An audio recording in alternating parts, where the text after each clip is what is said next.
శీర్షిక విరిగిన పెన్సిల్. ఓ చిన్న కాని గొప్ప నీతి కథ. ఒక చిన్నబ్బాయికి డ్రాయింగ్ చేయడం చాలా ఇష్టం.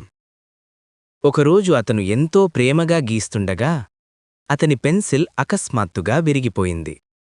అబ్బాయి నిరాశగా, బాధతో ముఖం వంచి చూశాడు. అతను నెమ్మదిగా అన్నాడు, "ఇప్పుడేం చేసేది? నా పనంతా చెడిపోయింది." అప్పుడే అతని అమ్మమ్మ దగ్గరకు వచ్చి మృదువుగా అతని భుజం మీద చెయ్యివేసి అంది, "పెన్సిల్ విరిగినా నీలోని శక్తి మాత్రం విరగదు బాబూ." ఆమె మళ్ళీ చెప్పింది, "జీవితంలో సమస్యలొస్తాయి, మనల్ని ఆపడానికి ప్రయత్నిస్తాయి.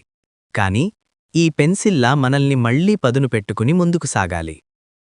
అబ్బాయి కన్నీళ్లు తుడుచుకుని పెన్సిల్ను పదునుపెట్టి మళ్లీ గీస్తూ అందమైన చిత్రాన్ని పూర్తిచేశాడు.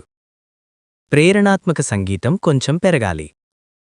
నీతి: సమస్యలొస్తాయి, కాని నువ్వు ఆగకూడదు. ముందుకు సాగు. నీ కథను నువ్వే మళ్లీ రాయి.